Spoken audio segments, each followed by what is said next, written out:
నిజాయితీపరుడైన కట్టెలు కొట్టేవాడు. ఒకప్పుడు అడవి దగ్గర ఒక చిన్న గ్రామంలో రాజు అనే పేద కట్టెలు కొట్టేవాడు నివసించాడు. అతడు కష్టపడి పనిచేయడం మరియు నిజాయితీకి ప్రసిద్ధి చెందాడు.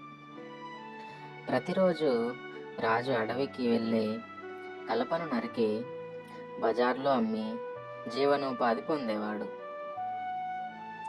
ఒకరోజు రాజు నది ఒడ్డున కట్టెలు నరుకుతుండగా గొడ్డలి అతని చేతిలో నుంచి జారి నీటిలో పడిపోయింది.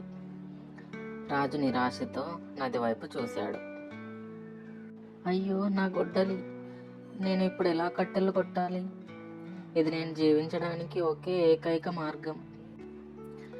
రాజు ఏమి చేయాలో తెలియక తన తలని చేతుల్లో పెట్టుకుని నది దగ్గర కూర్చున్నాడు. అకస్మాత్తుగా నీటి అలలు మొదలయ్యాయి మరియు నది నుంచి ఒక ప్రకాశవంతమైన ఆకారం బయటకు వచ్చింది. అది ఆ నదీ దేవత. రాము, నువ్వెందుకు ఇంత విచారంగా ఉన్నావు?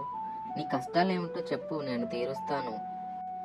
రాము తన గొడ్డలి నదిలో ఎలా పడేశాడో మరియు అది తన కుటుంబాన్ని పోషించడానికి తన వద్ద ఉన్న ఏకైక సాధనం అని నదీ దేవతకు వివరించాడు.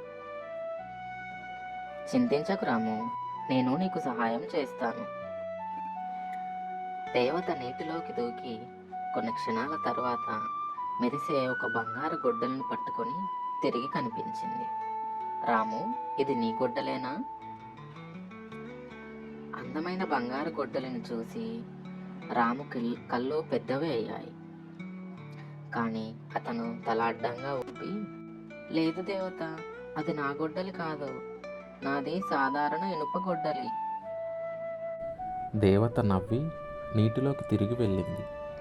ఈసారి ఆమె ఒక మెరిసే వెండి గుడ్డల్ని బయటకు తెచ్చింది. రాము, ఇది నీ గుడ్డలేనా? లేదు దేవత, అది నా గొడ్డలి కూడా కాదు, నాది ఇనుముతో తయారు చేసి ఉంటుంది. అది చాలా పాతది మరియు నా గొడ్డలి తుప్పుపట్టి ఉంటుంది. రాము నిజాయితీకి దేవత చాలా ఆనందపడింది. ఆమె నదిలోకి తిరిగి దూకి చివరకు రాము యొక్క పాత ఇనుప గొడ్డలిని బయటకు తెచ్చింది. రాము, నీ గొడ్డలి ఇదేనా?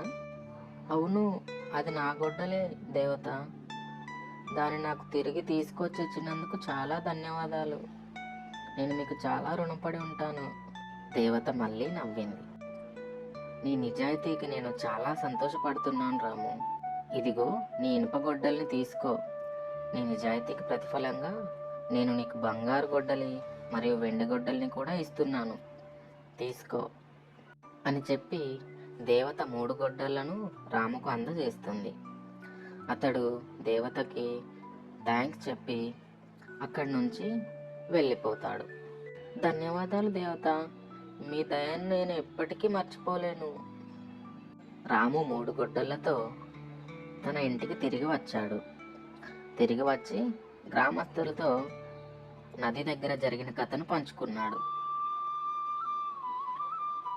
గ్రామస్తులు రాము చుట్టూ గుమిగూడి అతని గొడ్డళ్లను చూస్తూ ఒకతను ఇలా అన్నాడు.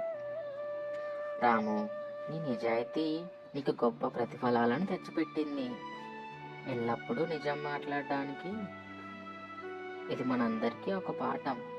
రాము నిజాయితీ వార్త చాలా దూరం వ్యాపించింది. ఇతరులు తమ జీవితాల్లో నిజాయితీగా ఉండడానికి ప్రేరేపణనిచ్చింది. కాబట్టి రాము వినయపూర్వకమైన జీవితాన్ని గడపడం కొనసాగించాడు. ఎల్లప్పుడూ తన నిజాయితీ ద్వారా మార్గనిర్దేశం చేయబడ్డాడు. గుర్తుంచుకోండి ఫ్రెండ్స్, నిజాయితీ అనేది పరిస్థితులతో సంబంధం లేకుండా ఎల్లప్పుడూ ప్రతిఫలం పొందే ఒక ధర్మం.